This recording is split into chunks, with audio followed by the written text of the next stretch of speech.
বিসমিল্লাহির রহমানির রহিম। যে যেখান থেকে ভিডিওটা দেখছেন সবাইকে সালাম এবং শুভেচ্ছা। আসসালামু আলাইকুম। পৃথিবীতে কোনো মানুষই ব্যর্থতার গল্প শুনতে চায় না। আপনি যদি ভিডিওটা শুনে থাকেন, আপনারও মানসিকতা হয়তো এরকম থাকতে পারে বা আমারও আছে। এটাই স্বাভাবিক। কিন্তু আমি বলবো ব্যর্থতা থেকে মানুষের সফলতা আসে। অতএব আমি নিজে ব্যর্থতার গল্প শুনতে পছন্দ করি। কারণ কি, সফলতা খুব ইজিলি আমরা চাকচিক্যময় দেখি, খুব ঝিকঝাক অবস্থায় দেখতেছি, কিন্তু এর পিছনে বড় একটা গল্প থাকে। পৃথিবীর সর্বশ্রেষ্ঠ ধনী বিল গেটসের হিসাব করেন বা ইলন মাস্কের হিসাব করেন, দেখবেন তাদের যদি ইতিহাস খুঁজতে যান এত সহজেই তারা তাদের এই পর্যায়ে আসে নাই। প্রত্যেকটা ব্যক্তির, প্রত্যেকটা প্রতিষ্ঠানের পিছনে অনেক ইতিহাস থাকে। আমি মনে করি ব্যর্থতা থেকেই মানুষের সফলতা শেখা উচিত। ব্যর্থতা হচ্ছে একটি পরীক্ষা মাত্র। এই ব্যর্থতা থেকেই আমরা শিখতে পারি এবং আগামী দিনে আমাদের কাজে যাতে এই ব্যর্থতার অভিজ্ঞতাটা আমরা কাজে লাগাতে পারি, সেটা আমি আমার দৃষ্টিতে বলি। আপনি জানবেন, আপনি একটা কাজ করে যে কোন কোন জায়গায় আপনার ব্যর্থতার পরিচয় আছে।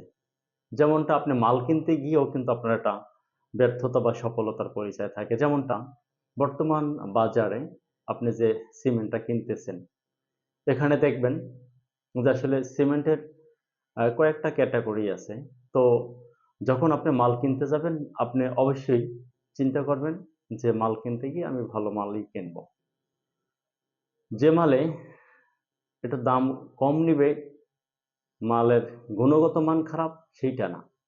আপনি দর কষাকষি করে, যেহেতু আপনি ঠিকাদার, একটু দাম কমাবেন। সেটা কি রকমের? সেটা হতে পারে যে আপনি এত ব্যাগ সিমেন্ট নেব, আমাকে কি পরিমাণ ছাড় দিতে পারবেন? আমি নগদ টাকায় সিমেন্টটা কিনবো, আমাকে কি পরিমাণ ছাড় দিতে পারেন? কিন্তু এই জিনিসটা করা যাবে না যে ওখানে ভাই আগের মাল আছে, ভিতরে কিছু ড্যামেজ আছে বা ভিতরে কিছু কিছু শক্ত হয়ে গেছে সিমেন্ট, আপনি এই সিমেন্টটা নিয়ে কাজে খাটান। এই কাম কখনো করবেন না যে ওটা আসলে আমি ঠিকাদারি করি, কম রেটে পাইছি, মালটা তো ওনার ভালো না যাবে, আমি যা দিয়ে নিয়ে আসতে পারি ওটার নিয়ে তো ওই লটের ভিতরে ফালাই দিম, যা হবার হয়ে যাই না। আমি আমার দৃষ্টিতে বা আমার বাস্তব অভিজ্ঞতা, এই কাজটা করবেন না। আবার অনেক সময় দেখা যায় আমার পাথরের ঢালাইয়ের কাজ করি, দেখতেছি অফিসের লোকজন নাই, এর ভিতরে অনেকেই যে আসলে কি করা যায়, পাথরের ঢালাই ভিতরে অন্য কিছু ঢোকানো, এটাও ঠিক হবে না। কারণ আপনি নিজের বিবেক থেকে কাজগুলান করবেন। আপনি বাংলাদেশের অবশ্যই নাগরিক। আপনি হিসাব করবেন, এই যে রাস্তাটার কাজ করতেছেন এটা যদি আপনার বাড়ির রাস্তা হয়, তাহলে আপনার একটা চিন্তা থাকবে যে এই কাজটা যাতে ভালো হয়, দীর্ঘমেয়াদী হয়, রাস্তাটা যাতে নষ্ট না হয়। এরকমের প্রত্যেকটা ব্যক্তিরই আসলে চিন্তা করা উচিত পজিটিভলি। তো আমি যে ব্যাপারটা বলতে চেয়েছিলাম, ব্যর্থতা থেকে শেখা।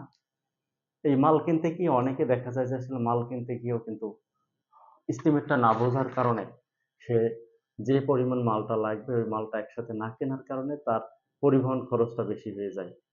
তার মানে পরিবহন খরচটা কিন্তু ধরি আপনি যেখানে কাজ করেন সেখানে একটা গাড়ি মাল নিতে আপনার 2000 বা 2500 টাকা খরচ হয়। এখন আপনি যদি এই হিসাবটা না বোঝেন, তখন আপনাকে বারবার মালটা কিনতে হইলে দেখবেন যে ওই একাধিক গাড়ি যাওয়ার কারণে পরিবহন খরচটা বেড়ে গেছে। তো এখান থেকেও কিন্তু একটা শিক্ষার আছে। আবার দেখা যায় আপনি আপনার জনবলের ব্যাপারটা যদি ভাবেন, জনবলের হিসেব হচ্ছে একটা কাজ যত দ্রুত আপনি উঠাইতে পারেন তত দূরত্বই আপনার জন্য সুবিধা। এখন দেখা যায় যে আপনি দীর্ঘমেয়াদী সময় নিয়ে অল্প লোক দিয়ে কাজটা করাইতেছেন, কিন্তু ওখানে যদি আপনি 15 দিনের জায়গায় 5 দিনে কাজটা উঠাইতে পারতেন, তাহলে আপনার কিন্তু নিজের ওখানে যাওয়ার যে একটা গাড়ির তৈল খরচটাও তো বাঁচে। আমরা মূলত যারা ঠিকাদারি করি প্রত্যেকে হিসাব করে 2 টাকা লাভ করবো, ভাই লাভ করার জন্যই তো আসছি, এটাই তো স্বাভাবিক। অতএব আপনাকে এই জিনিসগুলো বুঝতে হবে। এরপরে আরেকটা ব্যাপার আমি স্পষ্ট আপনাকে বলবো, যদি আপনি আমার ভিডিওটা দেখে থাকেন, আপনি কোনো সময় 2 নম্বর মাল লাগানোর চিন্তা করবেন না। অনেকেই দেখছি একেবারে বাজে ইট ইউজ করতে। ভাই বাজে ইট ইউজ করলে আপনার একটা বেশি যে সেফ হয় সেটা কিন্তু না। দেখবেন কোনো কায়দায় যদি বেঁচে যায়, কোনো কায়দায় যদি লাখ খারাপ হয়, আপনাকে যদি কোনো কায়দায় কেউ বাজাইতে পারে, দেখবেন ওই যে গ্রামের মানুষ বলে যে হাতি ফান্দে পড়লেও তখন কিন্তু চামচারাই টিটকারি করে, এটাই স্বাভাবিক। আমার অভিজ্ঞতা এই বর্তমানে এপ্রিলের 15-16 তারিখ এক ঠিকাদার, আমার খুব কাছের ঠিকাদার, উনি এই কামটা করছে। অভিজ্ঞতাটা শেয়ার করতেছি। উনি 2 নাম্বার কিছু ইট ঢুকাইছে, ওনার হয়তো বা 1,64,00,000 টাকার একটা রাস্তা। এর ভিতরে উনি মেগাটাম যা দিয়েছে মাশাল্লাহ ভালো কাজই করে গেছে। শেষ সময় কি 2টা গাড়ি উনি বাসে মাল ঢুকাইছে, ইট ঢুকাইছে, চরম বাজে একটা ইট। তো উপজেলা ইঞ্জিনিয়ার বা এসও যারা আছে তাদের সাথে কথা বলি না, হয়তো বা উনি চাইছিল মালটা খুব তাড়াতাড়ি ঢেলে দেবে, যাতে করে উনি ওখান থেকে বের হয়ে যাইতে পারে। তড়িঘড়ি করে উনি ইটটা ভাঙা শুরু করছে। তো ওই এলাকার স্থানীয় মানুষের নজরে এসে গেছে, কেউ না কেউ হয়তো ওই বিষয়টা নিয়ে আলোচনা করছে। সাথে সাথে সাংবাদিক তারা ওখানে চলে গেছে। ওখানে গিয়ে তারা বিষয়টা ভিডিও করছে, ছবি তুলছে। খুব দ্রুত, আপনি জানেন যে দুর্গন্ধ কিন্তু দূর থেকে আসে, সেখানে কিন্তু আমাদের নাক নিয়ে এরকম ঘ্রাণটা নেওয়া লাগে না। আর সুগন্ধি যেখানে সেখানে কিন্তু আমাদের এরকম সেন্টটা স্বাদটা নিতে হয়। তো দুর্গন্ধের মতন খুব দ্রুত ছড়াই গেছে। এখন ওখানে ওই উপজেলা ইঞ্জিনিয়ার, উপজেলা ইঞ্জিনিয়ারের যে সহকারী এসও, সবাই এ বিষয়টা কিন্তু বেঁচে গেছে। পরে এরা আসলে অফিস বাঁচার জন্য, অফিস যদিও জানে কিন্তু অফিস বাঁচার জন্য অটোমেটিকলি সাথে সাথে নোটিশ দিচ্ছে ঠিকাদারকে। তো এই যে একটা অভিজ্ঞতা, এখন এই ঠিকাদার কাজ কিন্তু বন্ধ ভাই। এই ঠিকাদার কবে এই প্রসেসিং, এখানে জেলা টিম আসছে, জেলা টিম এসে তারা একটা ভিজিট করবে, স্বাভাবিক। ভিজিট করার পর তারা একটা রিপোর্ট করবে। এরপরে জেলার টিমের পর যদি পিডি চায়, এখানে সমাধান না হয়, পিডি অফিস থেকে আর একটা টিম আসবে। ভাই আপনার ওখানে দেখেন তার যেহেতু 1,64,00,000 টাকার কাজ, মিনিমাম তার 50 লাখ টাকা ইনভেস্ট হয়ে গেছে। এখন এই 50 লাখ টাকা কিন্তু সে বিট পায় নাই, অটোমেটিকলি কায়দায় কায়দায় আটকে গেছে। তো এই যে ব্যাপারগুলো না, আপনি ভোগান্তিতে পড়বেন কেন? আমি মনে করি পৃথিবী একটা ক্ষণস্থায়ী জায়গা। অতএব এই ক্ষণস্থায়ী জায়গা আমরা চাবো যে পৃথিবীতে কিছু একটা করে যাই, সেটা পজিটিভলি করে যাব, ভালো কিছু হোক। যে ব্যবসায়ী করি, ব্যবসার মাধ্যমে আমরা যেন সেবা করে যেতে পারি। এই পৃথিবীতে যা কিছু করে যাবেন, আজকের আপনি আছেন, আগামীকালকের যে আপনি থাকতে পারবেন তার কোনো নিশ্চয়তা নাই। অতএব এই সংক্ষিপ্ত সময়ের জন্য যে টাকা পয়সা যাই রুজি করেন, নিজে যা খাবেন বাকিটা পরিবারের জন্য করবেন। পরিবার আপনার জন্য কি করবে না করবে তা কিন্তু বলা যায় না। সবার ছেলে সন্তান আছে, আল্লাহ সবাইরে মানুষ করুক, সেটা আমি দোয়া করি। কিন্তু সব যে মানুষ হবে সেটাই বলা যায় না।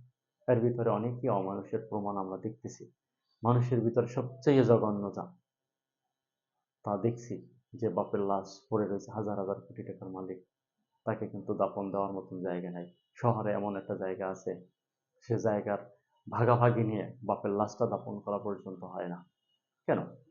এত জমি, এত সম্পদ, এত কিছু কিসের জন্য দরকার ছিল? আজকের যদি ওনার এত সম্পত্তি, এই শহরের সম্পত্তি বলেন, এসব সম্পত্তি না থাকতো, তাহলে তো এই ভাগাভাগি নিয়ে এত ঝামেলা হওয়ার কথা ছিল না। যাই হোক, আল্লাহ সবাইকে বোঝার তৌফিক দিক। আমি মনে করি আপনাকে অবশ্যই অভিজ্ঞতা অর্জন করতে হবে। আপনাকে বুঝতে হবে কি কাজ আপনি করবেন, কি কাজ করবেন না, বা কোন কাজ করলে আমার ফিডব্যাকটা কি আসবে। এই প্রিভিয়াস অভিজ্ঞতাটা জীবনের একটি কাজে আসে। এই জন্য বলছি, অভিজ্ঞতা আপনার দরকার আছে। ব্যর্থতা থেকে মানুষের অভিজ্ঞতা আসে, কাজ করার থেকে এবং ব্যর্থতা থেকেই মানুষের অভিজ্ঞতা আসে। তো ব্যর্থতার গল্প শোনেন, অমুক ঠিকাদার হাজার হাজার কোটি টাকার মালিক হয়ে গেছে, সেই জিনিসটা শুনতে খুব ভালো লাগে। তাই আমি আসলাম। আসার পরের দিনই আমার চিন্তা যে আমি যাতে করে হাজার কোটি টাকার মালিক হই না। দরকার নাই স্লো মোশন, রিজিকের মালিক আল্লাহ ভাই। মানুষ সৃষ্টির 500 বছর আগে নাকি রিজিকের ব্যবস্থা করছে। যেভাবেই না যে হয় হবে, অত দৌড়াদৌড়ি লাফালাফি করিয়া দরকার নাই। স্লো মোশনে, আস্তে আস্তে স্লো মোশনে আগাইতে থাকেন। আপনাকে দ্বারা সম্ভব, আপনি জীবনে সফল হবেন, হয়তো সময়ের ব্যাপার। তো একটু ধৈর্য ধরতে হবে, ধৈর্যের বিকল্প নাই।